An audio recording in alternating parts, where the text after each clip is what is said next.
Bonjour à tous. Avant de laisser la parole aux intervenants de cette table ronde, bienvenue. Et avant chaque table ronde, on rappelle que nous sommes d'abord dans un salon du livre des lanceurs d'alerte. Et donc, à chaque fois, on a la lecture d'un petit extrait d'un livre. Là, ce sera un livre de Gilles Devers sur la protection du lanceur d'alerte par la jurisprudence. En vertu du principe de précaution, l'absence de certitude compte tenu des circonstances scientifiques et techniques du moment ne saurait justifier que l'État retarde l'adoption de mesures effectives et proportionnées visant à prévenir un risque de dommages graves et irréversibles à l'environnement. Le principe a été introduit par le traité de Maastricht et les lignes directrices ont été fixées par la Commission européenne dans sa communication du 2 février 2000. La Cour de justice de l'Union européenne a fait application de ce principe dans des affaires concernant surtout la santé, expression d'une politique de protection élevée dans le domaine de l'environnement. Selon la jurisprudence de la Cour de justice de l'Union européenne, lorsque des incertitudes subsistent quant à l'existence ou la portée des risques pour la santé des personnes, les institutions peuvent prendre des mesures sans avoir à attendre que la réalité et la gravité de ces risques soient pleinement démontrées.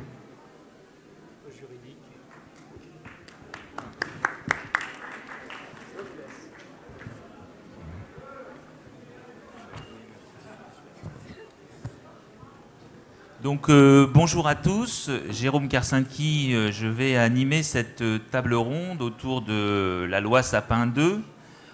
Loi Sapin 2 nous dit le titre, quel avenir pour les lanceurs d'alerte. Sont présents à cette table ronde Marie-Christine Blandin, qui est écologiste, sénatrice du Nord jusqu'en 2017. Elle a été présidente de la région Nord-Pas-de-Calais 92-98. Elle a notamment dirigé la commission de la culture au Sénat, d'éducation et de la communication. Vous êtes enseignante de formation depuis octobre 2013 au Conseil supérieur des programmes. Et vous êtes surtout, et c'est pour ça que vous êtes invitée aujourd'hui, l'auteur de la loi qui porte votre nom, la loi relative à l'indépendance de l'expertise en matière de santé et d'environnement et la protection des lanceurs d'alerte.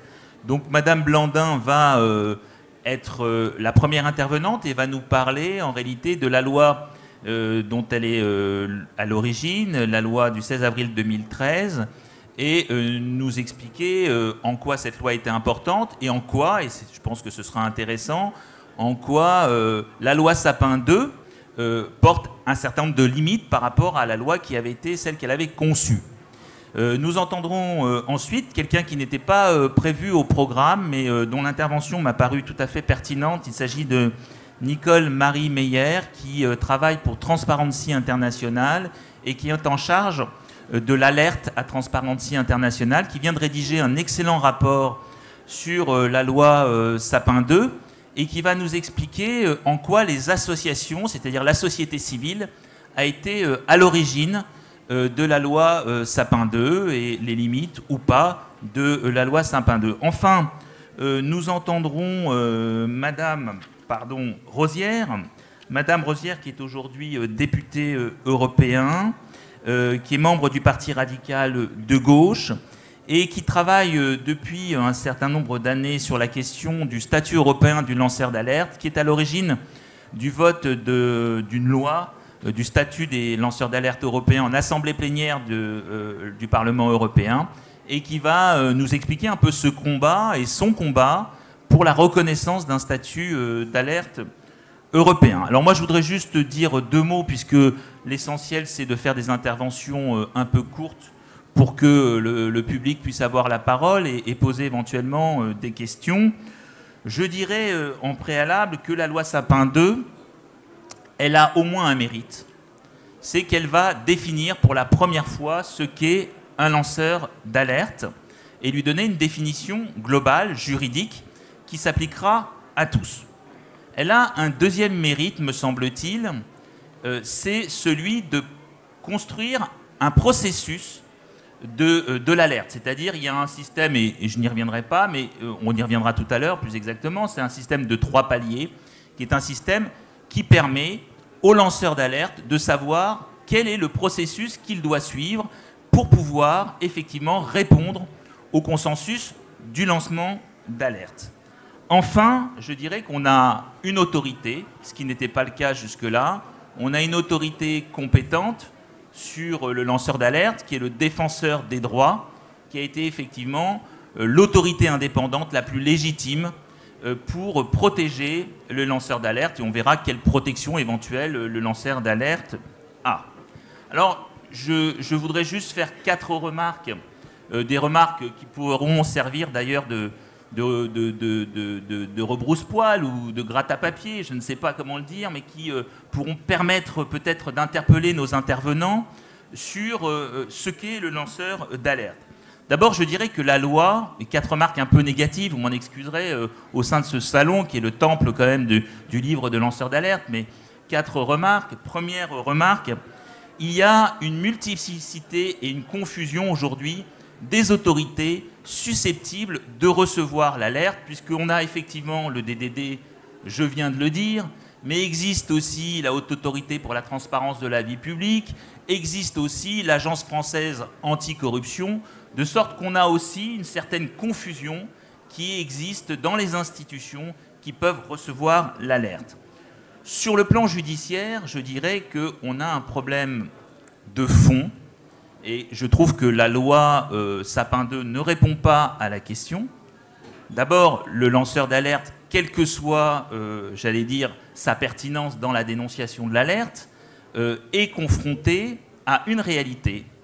C'est celle du fait qu'il n'est pas partie à l'instance. C'est-à-dire qu'à partir du moment où il a effectivement révélé en interne, puis révélé à l'autorité judiciaire éventuellement, et qu'il y a une carence du processus, il ne sera jamais parti à l'instance, de sorte qu'il ne pourra jamais suivre en réalité le suivi judiciaire. Et ça répond à une problématique que les avocats et les juges connaissent parfaitement, c'est celle de la lenteur de la justice, puisque le texte dit, à partir de 3 mois de silence de l'autorité judiciaire, eh bien, il appartient éventuellement au lanceur d'alerte de rendre public son alerte. Or, la question même de rendre public l'alerte pose la question du tempo judiciaire. Le tempo judiciaire, surtout en matière économique et financière, qui concerne essentiellement les lanceurs d'alerte, mais également santé et environnement, c'est-à-dire des procédures qui sont traditionnellement très longues. On voit bien qu'il va y avoir une problématique qui est celle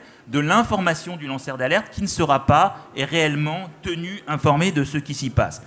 La deuxième question, et je dis que cette loi en fait ne répond pas à la question centrale, qui est aussi la question de l'indépendance de la justice et des moyens de la justice, puisqu'on sait très bien qu'une des grandes problématiques du lanceur d'alerte qui se confronte à un moment donné à l'institution judiciaire, c'est celui de la lenteur et des moyens de la justice. Enfin, je sais bien que cette question est à moitié traitée, on en a un peu parlé avec Madame Meyer, mais la question de ce qu'on appelle les procédures bâillons, c'est-à-dire la procédure en diffamation ou en injure publique qui va immédiatement être opposée au lanceur d'alerte qui va publier l'information dont il est le détenteur, va l'opposer effectivement à des actions judiciaires dont le statut de lanceur d'alerte ne le protégera qu'a posteriori. C'est-à-dire qu'il y a bien ce moment, ce temps de latence, et on sait qu'en matière de diffamation, les délais de prescription étant extrêmement courts, ça ne répondra jamais à la problématique du temps qui passe et du temps judiciaire. Et on va avoir une réponse judiciaire sur la diffamation et l'injure dont la loi Sapin, à mon sens, ne donne aucune réponse. Et puis, j'en aurais terminé en vous disant qu'à mon sens, et là je sais très bien que je vais peut-être heurter certaines consciences ici, mais pour moi, la notion même de lanceur d'alerte est d'abord la manifestation d'un échec profond, c'est-à-dire l'échec démocratique. C'est comment penser qu'aujourd'hui on se penche avec autant d'acuité sur la définition du lanceur d'alerte, c'est d'abord se poser la question de savoir qu'au sein des institutions, les systèmes internes de contrôle, les systèmes externes de contrôle n'ont pas fonctionné, et peut-être que le législateur et la société civile en se posant la question du statut du lanceur d'alerte, évite tout simplement de poser la question démocratique de fond au sein des institutions, c'est-à-dire les pouvoirs et les contre-pouvoirs. Et en se remettant à un individu, on place aujourd'hui, dans une société qui est quand même largement individualiste, l'individu au cœur du système, alors même que les réponses doivent être, à mon sens, collectives et démocratiques. Mais j'en aurais terminé de mon préalable et de mon préambule. Je vais donner tout de suite la parole à Madame Blandin, qui va nous parler de cette loi du 16 avril 2013 et de la protection qu'elle a voulu initier. Merci. Je vais rebondir tout de suite sur l'individu. La somme des individus, ça vaut bien une agence quelquefois, à condition de travailler main dans la main. Quand les gens comptent les papillons et leur disparition sur tous les territoires, les chercheurs du muséum ne peuvent pas le faire et ils sont contents d'avoir les données, de même que ceux qui observent les papillons n'ont pas les compétences pour tirer les conséquences de ces données. Et le principe de l'écoute du lanceur d'alerte, je pense que c'est la moisson de toutes les intelligences dans le respect du talent des observations de terrain face parfois à des corruptions ou face à des aveuglements ou face à des oublis ou à des choses qu'on n'a pas voulu voir ou qu'on n'a réellement pas vues. Alors les fondements de la loi de 2013, c'est l'amélioration démocratique dont vous parlez, c'est-à-dire que le but était protéger les lanceurs d'alerte en matière de santé et d'environnement, protéger le message de l'alerte. Il ne suffit pas de protéger la personne qui crie ce qu'elle a vu, mais il faut aussi protéger son message. Par exemple, les ouvrières de Condé-sur-Noireau n'ont pas été licenciées quand elles disaient que l'amiante les tuait. Elles n'ont pas été mises en péril dans leur emploi. Elles sont mortes, simplement. Mais le message de la toxicité de l'amiante n'a pas été instruit à cette époque-là. Donc protéger l'alerte est également fondamental. Et le troisième point, qualifier l'expertise en faisant la chasse aux conflits d'intérêts et donc veiller à la déontologie des organismes, à ce qu'ils aient des registres d'enregistrement des alertes écrits, datés, veiller à leurs conflits d'intérêts, à leurs déclarations annuelles, à leur actualisation, à la sincérité. Voilà ce qu'embrassait la loi de 2013. Alors vous savez, une loi comme ça, c'est malmené, hein. On aurait bien aimé santé, environnement et finances. Mais le ministre de l'époque s'appelait Cahuzac. C'est bizarre, il n'a pas voulu nous aider. Bon, tant pis. On aurait bien aimé que les amendements du Sénat qui disaient « En cas d'alerte sanitaire, le CHSCT de l'entreprise a le droit de demander des formations spécifiques sur tel éther de glycol ou sur telle machine ou sur tel solvant. » C'est passé au Sénat. Arrivé à l'Assemblée, vous savez que le pouvoir vertical fait que l'Assemblée a le dernier mot et que les messages passent très vite. Monsieur Sapin a dit à la commission ad hoc, pas de tout ça, et la formation a été supprimée. On voulait une haute autorité, on nous a dit, allez, une commission spéciale, ça suffira bien. On voulait quelques moyens, on nous a dit, oh, vous savez, il y a des gens talentueux au commissariat du développement durable qui font des choses excellentes, ça sera votre secrétariat permanent à moyens constants. Les décrets ont mis 1 an à sortir. On arrive à 2014. Je suis sénatrice. Je m'étais engagée dès le départ à ne faire que 2 mandats et à partir en 2017. Quand croyez-vous que la commission de la déontologie de l'expertise et de la protection des lanceurs d'alerte a été installée? En 2017. C'est intéressant. Donc on a passé 3 ans à taper à toutes les portes et ce n'est qu'en janvier 2017 qu'a été installée notre commission. Ils ont dû se dire qu'en 9 mois, on n'aurait pas le temps d'embêter trop le monde. Celui qui a été le plus lent à faire ces nominations a été Monsieur Le Foll. C'est le seul d'ailleurs qui nous a envoyé une participante dont la première déclaration a été « La santé des gens, je comprends qu'on s'en occupe, l'environnement aussi, mais n'oubliez pas l'économie des entreprises. » On s'est dit « Oula, celle-là, ça commence fort. Hein. » Mais bon, elle ne vient pas souvent, donc ça se passe bien. Et subrepticement, arrive en 2016 la loi Sapin. Enfin, grâce aux ONG, grâce à certains députés, on va introduire dans la loi Sapin un peu plus de rigueur contre la corruption et surtout la protection des lanceurs d'alerte financiers. Donc on est les premiers, moi la première, à battre des mains en criant victoire. On étend le champ. Et d'ailleurs, Sapin nous dit « Vous allez être très très content de mon travail, je vais tout uniformiser ». C'est contraire au Conseil d'État qui disait « La santé et l'environnement, c'est un peu particulier, il faut garder des protections spécifiques ». Alors effectivement, il a tout uniformisé, M. Sapin. Notre article 1, c'était « Toute personne physique ou morale a le droit de rendre public et de diffuser de bonne foi une information, patati patata, définition d'un lanceur d'alerte ». Et bien lui, il change, il enlève ce droit du citoyen et il met « Un lanceur d'alerte est une personne qui révèle ou signale, patati patata, au sein de son entreprise, etc. etc. » C'est-à-dire qu'il va replier sur le niveau professionnel, replier sur une espèce de statut. Or, lanceur d'alerte, ce n'est pas un statut, c'est un droit de l'homme, lanceur d'alerte. N'importe qui, avec une indignation du jour au lendemain, peut devenir lanceur d'alerte. Il va étriquer la définition. Mais on se dit, bon, c'est une maladresse rédactionnelle, c'est pas très grave. Et à relire la loi qu'il a écrite, ben, je ne suis pas sûre que le lanceur d'alerte externe, le riverain qui voit une fuite de mercure ou des choses comme ça, soit encore protégé après son passage. Et puis, il nous supprime les personnes morales, c'est-à-dire les associations.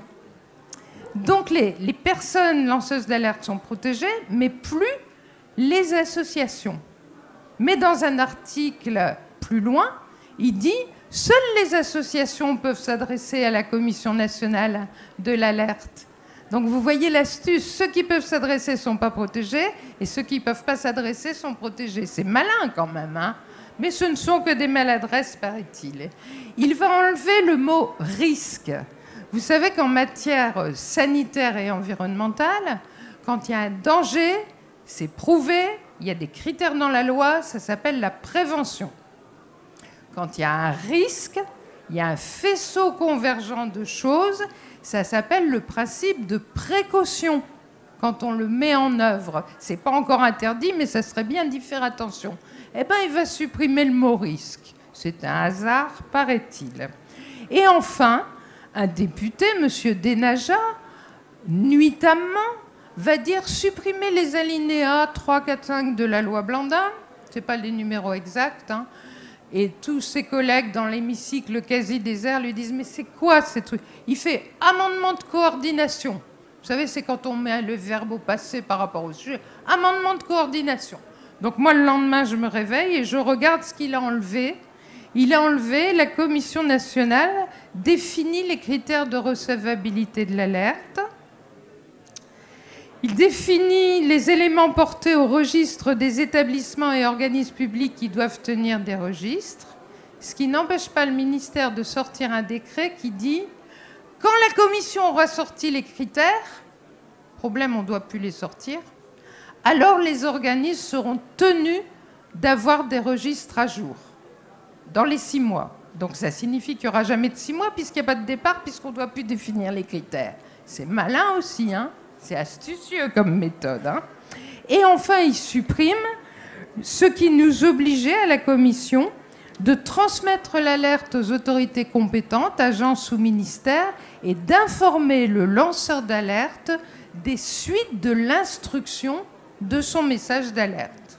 Mais c'est de la coordination. Donc voilà, je voulais d'abord vous dire les dégâts de la loi Sapin. Et maintenant, je vais passer à l'optimisme pour terminer. Et pourtant, notre commission tourne. Elle est peuplée de gens talentueux, militants et motivés.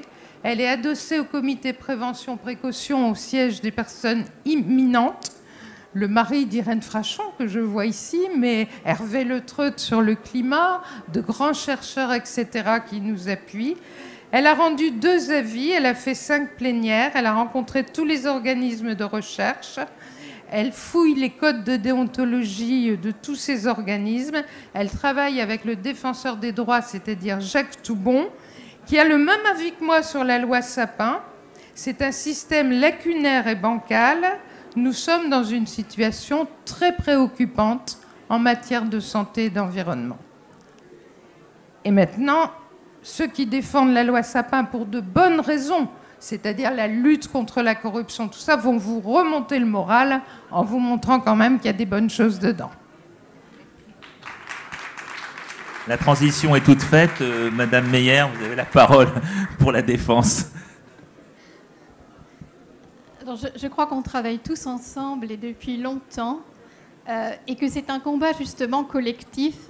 Donc je crois qu'on voit tous les acquis, mais je vais peut-être rappeler quelques acquis qui n'ont pas été donnés, et les défaillances, parce qu'effectivement il y a des défaillances, et c'est pour ça que le combat continue et qu'on va continuer à combattre ensemble. Voilà. Mais c'est quand même important de dire, parce que c'est très très rare, si vous voulez, dans la façon dont les lois sont votées, c'est rare qu'une loi, et notamment le chapitre 2 avec la protection des lanceurs d'alerte, c'est très rare que ce soit le fruit d'un combat collectif, acharné, pied à pied, et qu'on ait réussi à faire rentrer certaines avancées, effectivement, ensemble, parce que c'est un combat qui est parti en 2009, donc en amont, effectivement, de la loi Blandin, puisqu'on a aussi été tous ensemble pour le vote de cette loi. En 2009, Sciences Citoyennes, la Fondation Sciences Citoyennes et Transparency International se mettent d'accord parce qu'ils se disent on ne peut pas avoir l'alerte financière, l'alerte sanitaire, l'alerte environnementale, l'alerte... Tout le monde travaille en silo dans son petit coin, donc on n'avancera jamais. Donc, ensemble, on va faire ça. Et donc, on veut une loi globale comme 10 ou 12 pays déjà ont une loi qui protège les lanceurs d'alerte dans tout domaine d'activité, et on essaie d'avoir une protection blindée. Deuxièmement, une autorité indépendante, éventuellement même une agence de l'alerte qui aide les personnes et qui traite l'alerte. C'est tout le problème du traitement de l'alerte. Et troisièmement, ça dépend un peu de l'autorité indépendante qu'on réussit à avoir, une maison des lanceurs d'alerte pour aider les personnes, parce que ça, il n'y a pas, si vous voulez.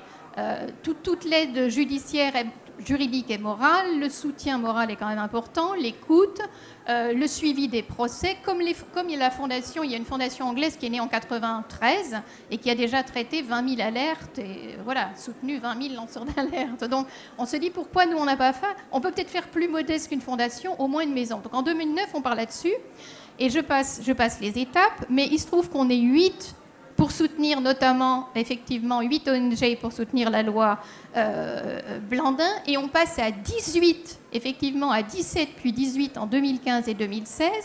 Et en 2015, Anticorps, Sciences Citoyennes et Transparency, plus 3 universitaires, dont celle qui avait écrite au départ, effectivement, Marie-Angèle Hermite, qui avait écrit la loi Blandin, ont travaillé ensemble pour écrire une proposition de loi globale, comme dans d'autres pays, en travaillant chaque loi nationale pour voir les meilleurs critères, les meilleurs standards. Et on écrit une proposition de loi des ONG qu'on soumet au député Yann Gallu, qui l'ampute un peu, il enlève les personnes morales qu'on avait mis, il remet dans le cadre du travail, on était sorti du cadre du travail, mais bref, on fait une proposition de loi globale avec notamment la définition menace ou préjudice pour l'intérêt général qui inclut les risques, le principe de précaution, les risques pour la santé, la sécurité, etc., l'optimisation fiscale agressive et tout ce qu'on n'a pas encore vu et qu'on va découvrir, si vous voulez. Donc, on propose cette loi et Gallu la dépose quand? La veille de la présentation par Sapin de sa loi, et Sapin dit, le ministre Sapin dit, on va faire un statut du lanceur d'alerte. Et à ce point-là stratégique, juste avant les élections présidentielles, on sait que le temps législatif est très court. On ne sait pas ce qui va se passer avec les présidentielles. On se dit, si on n'arrive pas à faire rentrer notre loi, la loi des ONG, si on n'arrive pas à la faire rentrer dans la loi Sapin 2, on ne peut pas à la fois se battre parallèlement pour une loi globale et en même temps, le ministre Sapin fait son statut pour la finance. Donc, au forceps, on fait une pétition en ligne, les 18 ONG. On a travaillé avec le Conseil d'État, Sciences citoyennes et transparency, on a travaillé pour le rapport du Conseil d'État au Premier ministre. On a travaillé ensuite avec le Parlement et les parlementaires qui ont voulu pousser. Et donc, on a obtenu effectivement, si vous voulez, on a fait rentrer presque l'intégralité de la loi Galu, qui était la loi ONG Galu, presque l'intégralité dans le chapitre 2. Et donc, on obtient une définition qui est la plus large au monde, parce que c'est toute personne physique, c'est vrai, mais qui signale interne autorité ou révèle public toute violation de la loi nationale ou internationale ratifiée par la France évidemment, ou du règlement, ou une menace ou un préjudice grave pour l'intérêt général, et là, conceptuel, tout rentre, si vous voulez.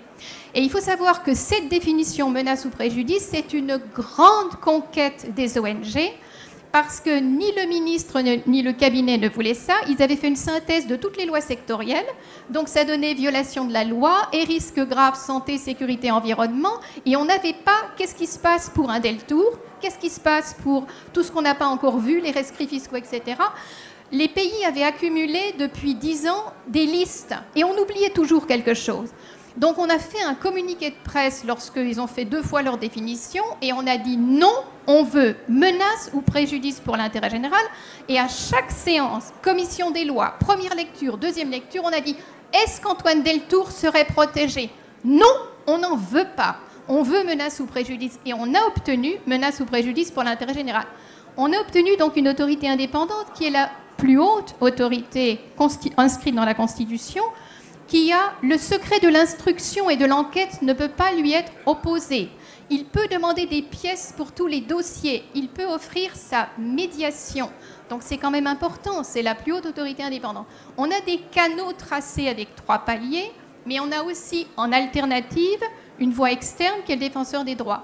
On a l'irresponsabilité pénale pour répondre. C'est-à-dire que vous ne pouvez pas être traduit en procès si vous divulguez un secret protégé, par exemple le secret professionnel, si c'est nécessaire et proportionné, c'est-à-dire il ne s'agit pas de balancer tous les secrets professionnels de votre société, il s'agit de donner les éléments nécessaires au traitement de l'alerte. Donc, irresponsabilité pénale, sauf secret défense, secret médical, mais c'est juste le dossier. Bon. Et le secret avocat-client, mais vous avez des exceptions dans la jurisprudence et dans la loi pour ces secrets. Et vous avez la loi renseignement qui a également un statut du lanceur d'alerte séparé. C'est le seul statut séparé. Et vous avez des sanctions civiles et pénales. Sanctions, c'est-à-dire prison et amende pour rupture de la confidentialité de l'identité du lanceur d'alerte ou de tous les faits révélés. Prison et amende pour entrave de quelque façon que ce soit au signalement et doublement de l'amende pour procédure civile en diffamation, abusive en diffamation, donc ce qu'on appelle les procès bâillons. Alors, ce qui est, si vous voulez, ça donne quand même un corpus relativement solide, mais quid du traitement de l'alerte? Et c'est vrai que là, on a le problème que le défenseur des droits veille aux droits et libertés, donc à la personne. Il va évidemment orienter vers les ministères et demander aux ministères ou aux institutions de résoudre le problème. Mais on n'est pas sûr, puisqu'on n'a pas abondé... Moi, je veux dire, le problème que je vois, c'est qu'on n'a pas abondé les moyens du défenseur des droits en lui donnant cette nouvelle compétence. Et oui, aussi, pour les moyens de la justice.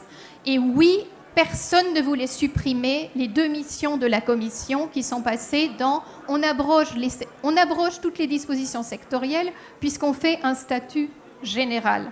Donc il y a eu un loupé important, plus que cela si vous voulez, avec ces 2 missions. On est absolument d'accord et c'est clair que les ONG ne vont pas s'arrêter à ces acquis, mais c'est tellement rare, si vous voulez. On est parti de 2009, on s'est engagé là-dedans toutes nos forces. On a envoyé des amendements avant la commission des lois, après la commission des lois, avant la première lecture, on a fait des communiqués de presse, on a fait une conférence de presse après la dernière lecture au Sénat. Ils avaient tout détruit, ils avaient enlevé les sanctions. Alors, la seule chose que les ONG avaient demandé et n'ont pas obtenu par rapport à la loi Galu et la pétition en ligne, c'est on voulait une avance des frais de justice ou une aide des frais de justice parce que c'est très long et que des gens peuvent se retrouver dans une détresse absolue. Et on voulait effectivement aussi un soutien financier en cas de besoin. Et j'ai oublié une chose importante dans ce qu'on a acquis, c'est quand même le fond du problème, la nullité de toutes les représailles et mesures de rétorsion. Hors le cadre du travail, donc clients, usagers, consommateurs, ou dans le cadre du travail. Et dans le cadre du travail, possibilité, si la personne le veut, de réintégration dans son emploi, avec paiement des salaires du jour du licenciement au jour. Et ça, c'est déjà fait. Il y a déjà eu 2 jurisprudences de ce type, avec en plus le fait que si vous étiez en contrat à durée déterminée et que ce contrat à durée déterminée n'est pas renouvelé suite à une alerte, vous êtes réembauché, même en cas de fin de contrat. Donc il y a des lacunes, oui, mais il me semble qu'on a quand même obtenu un début de corpus et de statut qui est un des 4 les plus solides au monde aujourd'hui, avec des défaillances.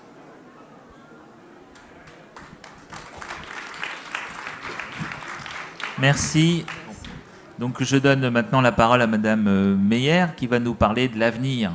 Rosière, pardon. Qui va nous parler de l'avenir, c'est-à-dire un statut de lanceur d'alerte européen. Oui, d'avenir et d'actualité, puisque, comme vous l'avez dit, c'est un rapport dont je suis rapporteur qui a été voté en octobre dernier, donc il y a bientôt 2 mois de ça, au Parlement européen. Pourquoi ce rapport? Comment est-ce qu'il est arrivé là? Et partant de quel constat? Il ne vous a pas échappé qu'à l'échelle européenne, on a un mandat. J'ai commencé ce mandat de députée européenne en 2014, qui est rythmé par les scandales d'évasion fiscale. On a une révélation à peu près tous les 6 mois, 1 an. Ça a commencé particulièrement avec le scandale des LuxLeaks, quasiment le lendemain de l'élection du président de la Commission européenne, Jean-Claude Juncker, ancien Premier ministre luxembourgeois.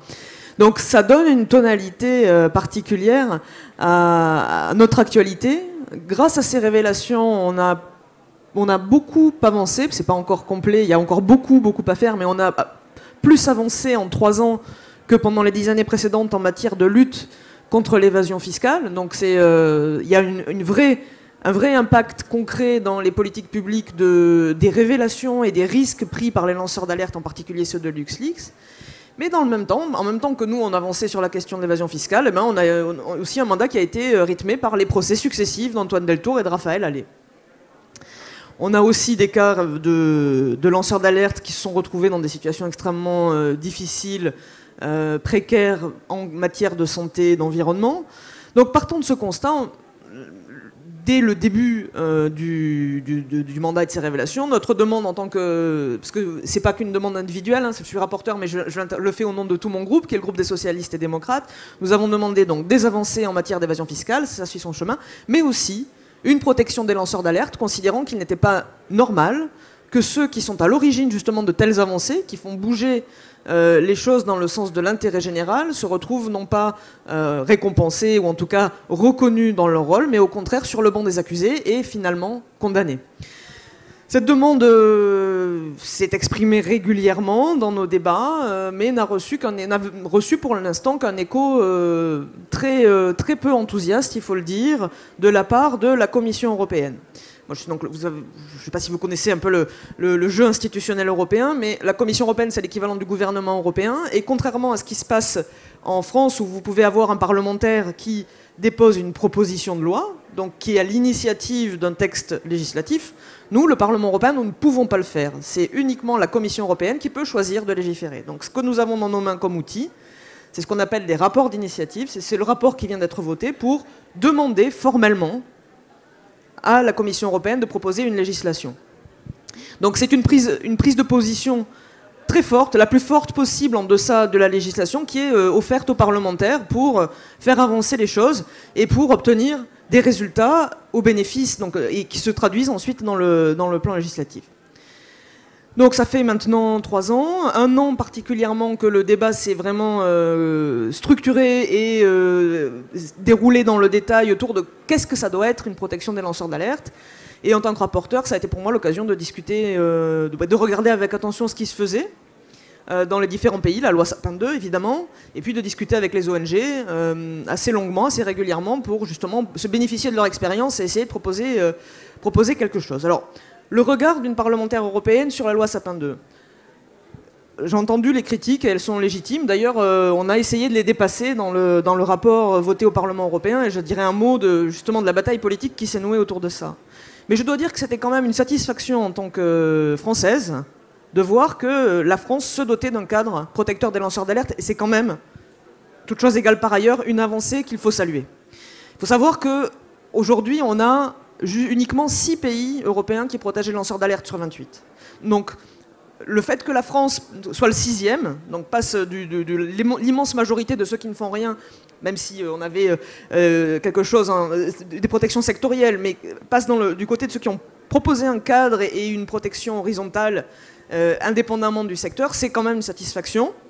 Donc là-dessus, je pense qu'il faut quand même, là aussi, au-delà de la situation française, voir le panorama européen dans son ensemble. Et cette absence de protection dans les pays, c'est une des raisons pour lesquelles, justement, nous sommes convaincus qu'il faut une protection européenne. Parce qu'après tout, c'est quelque chose qu'on nous a renvoyé. Mais pourquoi un cadre européen ? Il y a des pays qui protègent, la législation nationale peut suffire. Donc, après tout, est-ce qu'on a vraiment besoin que ce soit traité par l'échelon européen ? Évidemment, ma conviction est que ça doit l'être. Et ça ne sera efficace qu'à l'échelon européen. Tout d'abord parce que une majorité de pays ne protègent pas. Donc la première manière d'y résoudre, c'est de proposer un texte européen. La deuxième raison, c'est que on voit bien que les scandales aujourd'hui, pour la plupart, maintenant touchent des multinationales, touchent des activités qui sont transnationales, qui dépassent le cadre national, avec comme conséquence que, et on l'a vu un petit peu sur LuxLeaks, les entreprises, lorsqu'elles veulent poursuivre et faire pression sur les lanceurs d'alerte, ont tout à fait la possibilité d'aller analyser les différents cadres juridiques existants et de choisir le plus avantageux. Et le fait que ce ne soit pas traité au niveau européen aussi, ça permet à ces mêmes multinationales, comme elles le font en matière fiscale, comme elles le font parfois en matière sociale, d'exercer une pression sur les gouvernements, au moins 10 ans judiciaires, pour justement diminuer la protection des lanceurs d'alerte en jouant d'une concurrence entre États. Donc la réponse européenne est celle qui permet d'équilibrer le rapport de force vis-à-vis de ces multinationales. Ensuite, donc, dans le cadre du rapport, on a essayé de répondre aux grandes questions qui se posent chaque fois qu'on veut protéger les lanceurs d'alerte. Qu'est-ce que c'est un lanceur d'alerte ? Comment on le définit ? Est-ce qu'on le définit justement par son attitude, son comportement, ou est-ce qu'on le définit par l'information, par la nature de l'alerte ? Est-ce qu'on définit l'alerte ou est-ce qu'on définit le lanceur d'alerte ? L'autre question, c'est comment on le protège ? De quoi on le protège ? Quelle doit être cette protection ? La troisième question, c'est comment lancer l'alerte ? Qu'est-ce qu'on permet comme moyen de l'alerte ? Et la dernière question, c'est quels moyens concrets on met à disposition pour parvenir à ce résultat.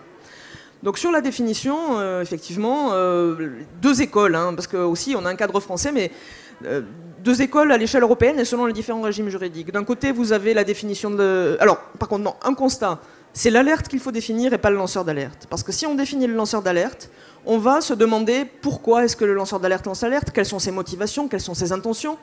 Et on voit bien que dès qu'un lanceur d'alerte s'expose, on va essayer de le mettre en doute, on va essayer de travestir ou de détourner ou de l'incriminer lui pour détourner l'attention de l'information et du fait qui est révélé.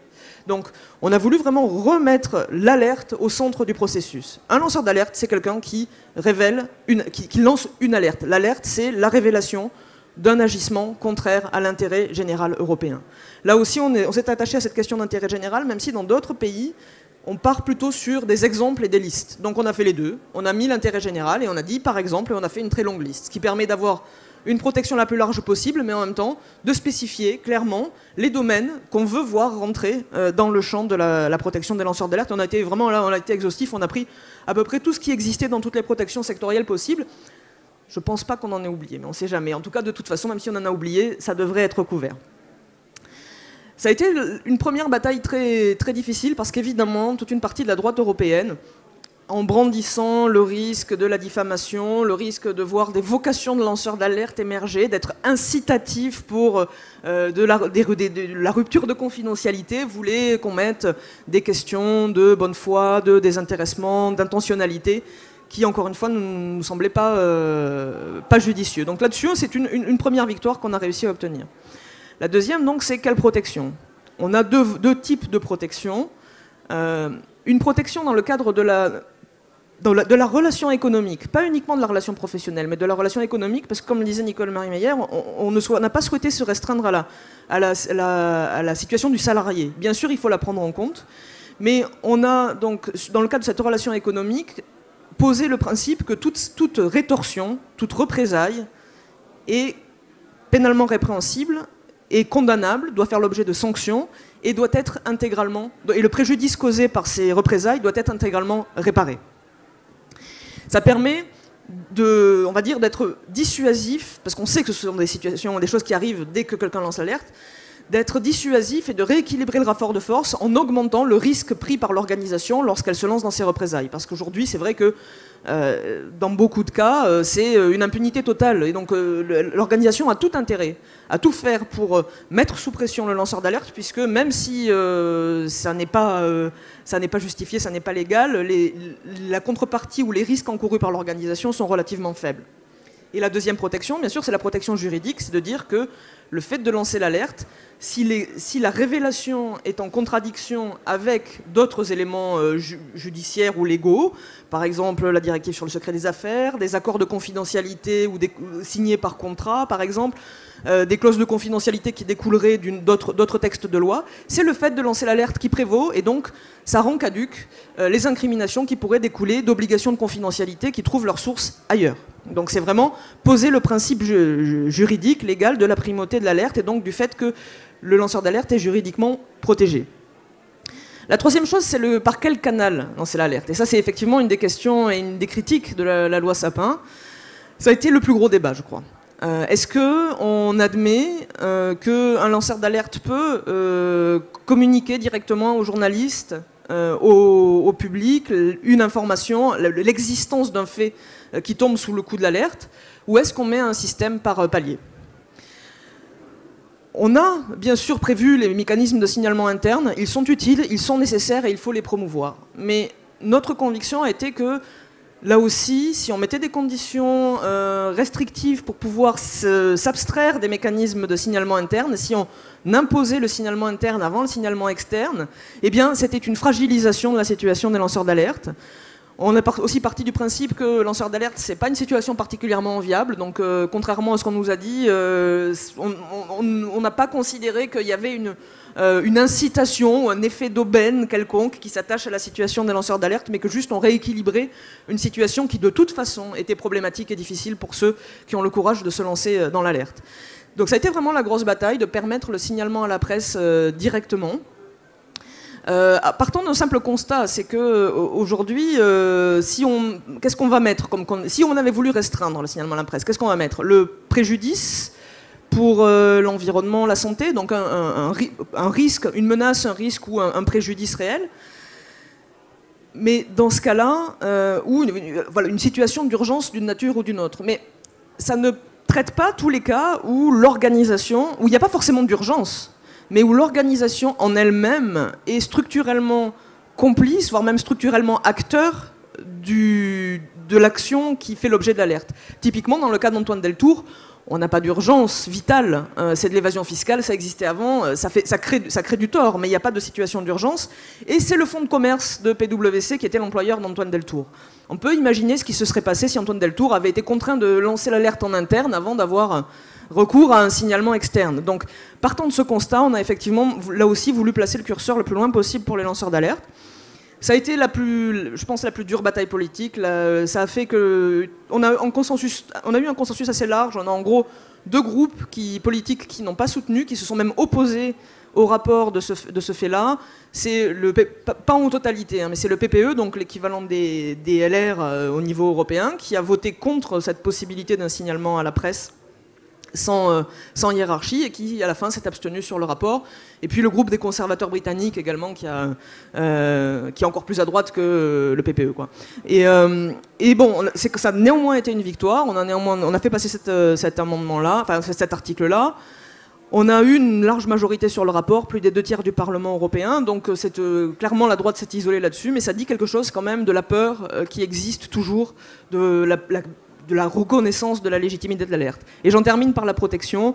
Ce qu'on demande, c'est des autorités indépendantes nationales, coordonnées au niveau européen, pour justement conseiller les lanceurs d'alerte parce que ce sont des individus comme vous et moi, peut-être juste un peu plus courageux, mais ils ne le savent pas a priori. Alors, Nicole Marie-Meyer n'en a pas parlé, mais le guide qu'a rédigé Transparency pour conseiller les lanceurs d'alerte est là aussi quelque chose de très utile.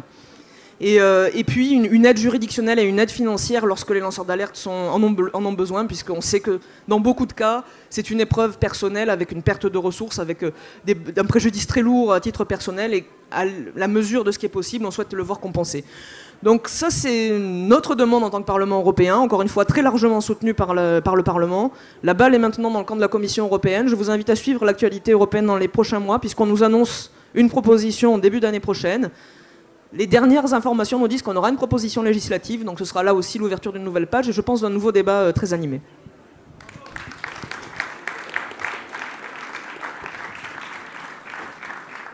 Donc maintenant la parole est à la salle. Est-ce qu'il y a des questions? Est-ce que... Oui.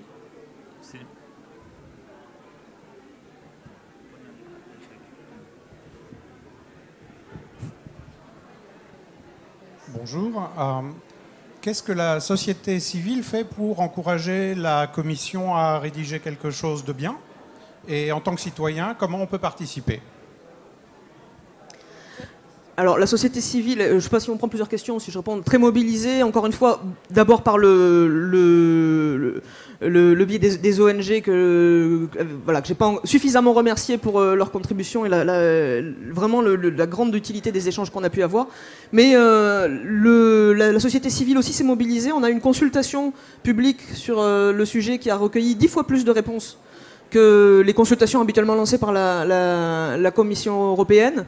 Mais je pense qu'on va se mettre en contact très vite avec justement les ONG pour, le cas échéant, en fonction de ce qui est proposé, avoir des actions de mobilisation citoyenne pour justement peser dans le débat. C'est extrêmement utile, extrêmement précieux, absolument indispensable, et c'est ça aussi qui fait avancer les choses. Nous, parlementaires, on n'arriverait pas aussi bien à faire bouger les lignes si jamais on n'était pas soutenu et s'il n'y avait pas cet engagement de la société civile. Donc vous inquiétez pas, il y aura des moyens et on est très demandeurs. En fait, il y a la même coalition que ce qui s'est passé au niveau national, au niveau européen. Et le réseau qui s'appelle Whistleblowing International Network, c'est-à-dire qu'il y a un réseau de professionnels de l'alerte au niveau européen et mondial, mais le niveau européen. Et je dirais que il y a eu un regroupement des ONG contre la directive secret des affaires. Et les deux réseaux se sont découverts. Et le réseau Alerte Éthique a soutenu le réseau contre la directive secret des affaires. Et maintenant, les deux réseaux sont ensemble pour pousser pour la protection des lanceurs d'alerte, c'est-à-dire pour la directive européenne. Donc, si vous voulez, ces deux réseaux ont fusionné et travaillent ensemble. Et il y a aussi ces deux réseaux avec les syndicats et Eurocadre, etc. Il y a aussi une pétition en ligne que tout le monde peut signer. Donc vous pouvez consulter aussi en ligne le rapport de la consultation publique des citoyens, c'est très intéressant. Vous pouvez signer la pétition, vous pouvez agir dans toutes les ONG, parce que cette plateforme pour la coordination des ONG française qui a aidé à la loi Sapin 2 est maintenant partie aussi de la plateforme européenne. Donc oui, la société civile. Nous avons été notamment auditionnés, nous Transparency, et par la Commission européenne et par le Parlement européen, plus la coordination. Moi, je voudrais savoir si vous avez des exemples concrets de protection par cette loi des lanceurs d'alerte, des procès qui sont en cours. Par exemple, Irène Frachon, qui était là tout à l'heure, elle nous a parlé, elle est en procès. Donc, quelles sont les répercussions concrètes de cette loi sur ceux qui sont en procès? Aucune loi n'est rétroactive. Et les gens qui sont actuellement en difficulté avec la justice pour de mauvaises raisons ne peuvent pas être défendus avec les outils d'une loi de 2013 ou de 2016. Mais il vient d'y avoir une jurisprudence d'une jeune femme qui a dénoncé des maltraitances sur des enfants dans un lieu d'hébergement dans le Gers. Et elle a gagné en justice. Elle était là tout à l'heure. Elle s'appelle Céline Boussier.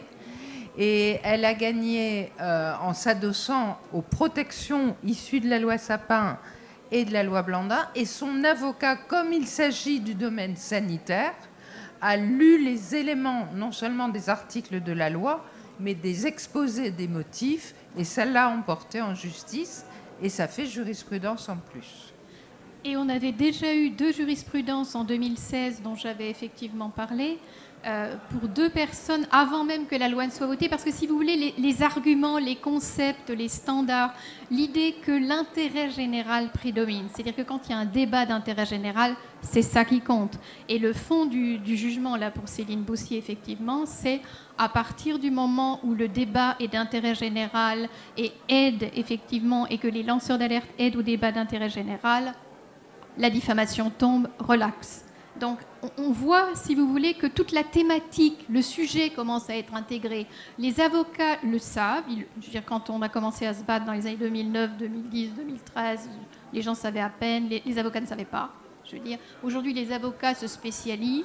Les magistrats ont les éléments de langage et connaissent notamment la jurisprudence de la Cour européenne, qui est très intéressante depuis 2008. Donc, ça progresse énormément. Et oui, je dirais, 2 jurisprudences favorables avec, je vous dis, paiement des salaires du jour du licenciement au jour de la réintégration, ça fait très mal, et obligation de réintégrer, plus maintenant diffamation. Donc 2 licenciements abusifs avec réparation intégrale, plus dommages et intérêts, plus, et 1 jurisprudence en diffamation. Mais comme la loi est du 9 décembre 2016, on ne sait pas. Si vous voulez, nous, on a des remontées partielles. Il peut se passer des choses en France qu'on ne sait pas. D'ailleurs, je lance un appel, si vous avez des jurisprudences. Alors, une autre précision, la commission de la déontologie, de l'expertise et de l'alerte travaille avec le défenseur des droits qui s'est vu confier la mission de défendre les lanceurs d'alerte.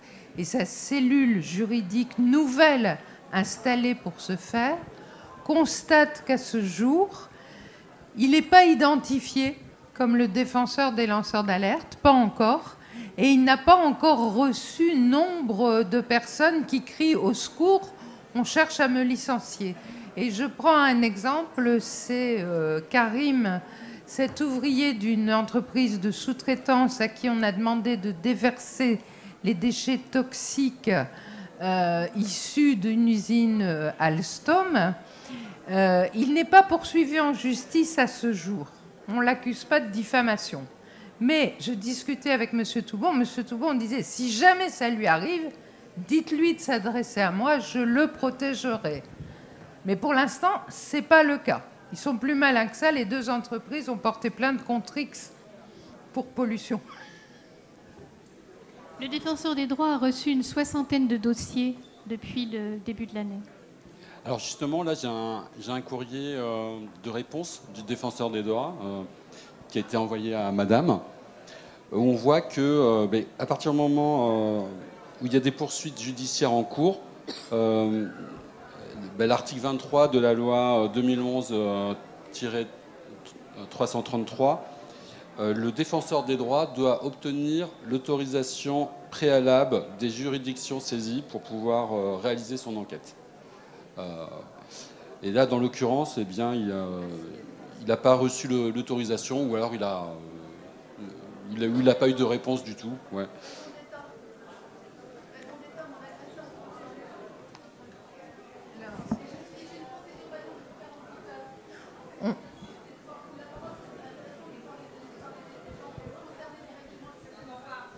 Oui. Le micro, mais... Non, je disais qu'il serait intéressant de laisser s'exprimer des cas concrets. Donc je vois mon camarade Alain Robert dans la salle, si tu veux parler, ou moi je parle parce que je suis concernée. On vient de citer le défenseur des droits. Donc je me lève parce que pour que vous voyez bien un t-shirt, parce qu'il y a eu tentative de meurtre, et donc c'est ce qui fait que le défenseur des droits se couche devant la raison d'État. Hein. Donc mon cou abrasé par une strangulation sur mon lieu de travail. Donc je comprends, je commence quand même. Je voudrais dire ici quand même que la loi Sapin 2 est une forfaiture totale. Moi, je suis labellisée lanceur d'alerte dans la fonction publique pour des faits remontant à 2009. Les dizaines de lanceurs d'alerte français que je connais et moi-même faisons le constat que nous ne sommes absolument pas protégés, y compris depuis la loi Sapin 2, ni les anciens lanceurs d'alerte, ni les nouveaux lanceurs d'alerte déclarés depuis la loi Sapin 2. Je pense aux emplois fictifs du MODEM et au déversement d'acide dans la nature d'ArcelorMittal. Karim est, comme Nicolas Grégoire, dans une situation matérielle difficile. J'ai une mention spéciale pour le défenseur des droits, qui est soi-disant l'autorité légitime, formidable, qui est au-dessous de tout, pour tous ces gens et qui se couchent devant la raison d'État. Donc j'ai un courrier ici pour en attester. Je terminerai en mentionnant les procédures Bayon, parce que moi, depuis 48 heures, figurez-vous que je suis visée par une procédure Bayon. Pour une interview que j'ai donnée à un journaliste ivoirien en septembre dernier, suite à mon témoignage diffusé sur France Inter. Excusez-moi. Alors, procédure Bayon, quand même, juste à l'absurde. Hein.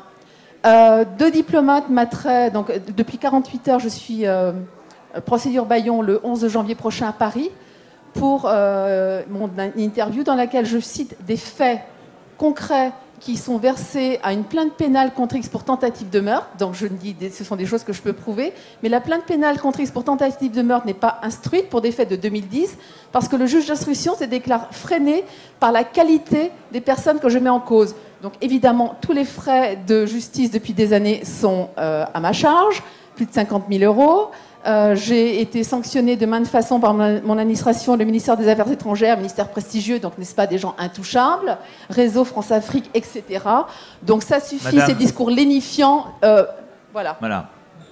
Je suis désolé, mais on me demande de terminer à 18h parce qu'il y a une diffusion d'un film. Je vous accorde 30 secondes. Oui. J'ai du son ? Allez-y. Voilà, je me présente, j'ai 57 ans, donc je vais poser une question sur la protection des lanceurs d'alerte. J'ai lancé l'alerte en 2005 dans le Nord et en 2011 dans le domaine de la fécondation in vitro. J'ai fait un choix il y a 25 mois, évidemment, je ne pouvais plus payer mon logement. Au lieu de rentrer dans la famille, je suis SDF. Je vais en cours de cassation seul, je fais partie du livre de Stéphanie Gibault. Donc la loi Sapin 2, est-ce qu'il y aurait 2 sortes de citoyens en France ? Ne serais-je pas l'égal d'un autre citoyen, puisque la loi n'est pas rétroactive, donc je ne fais pas partie des lanceurs d'alerte. Je vais poser la question au sujet de l'Europe. Si la loi est faite, une loi européenne, est-ce qu'il y aura rétroactivité ? Et est-ce qu'elle sera valable en France ? Est-ce que je serai également un autre citoyen européen ou un citoyen européen égal de tous. Donc je mène mes combats, je n'ai pas honte. C'est mon 3e hiver dehors dans le domaine de la fécondation in vitro.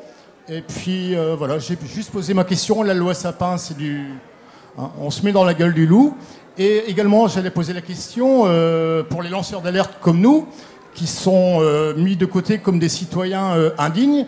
J'ai été décoré par le ministre de la Défense en faisant mon service militaire en Allemagne en tant qu'appelé. Donc, qu'allez-vous faire pour les lanceurs d'alerte qui ne sont pas pris en compte, qui ne sont pas des lanceurs d'alerte comme par hasard, parce que personne ne se retrouve lanceur d'alerte. Okay. Voilà. Madame Rosière, vous voulez répondre en 2 mots ? Ouais, la non-rétroactivité de la loi, c'est un principe général du droit qui s'applique et qui n'a malheureusement pas que pour les lanceurs d'alerte et qui s'applique à l'échelle européenne comme à l'échelle nationale. Donc on ne peut pas légiférer pour le passé, mais uniquement pour l'avenir. La détresse dont vous faites mention est malheureusement bien réelle, mais on s'applique à faire en sorte que ce soit des choses qui ne se produisent pas à l'avenir. C'est la seule faculté qui nous est donnée en tant que législateur. Ça dépend d'une détresse, c'est une question. Ouais. La difficulté. Ouais. En fait, on s'aperçoit que les lois ne sont pas faites pour protéger, elles protègent généralement les personnes contre qui on a lancé l'alerte. Bien, merci à tous, à nos invités, puis au public d'avoir été si attentifs. À bientôt.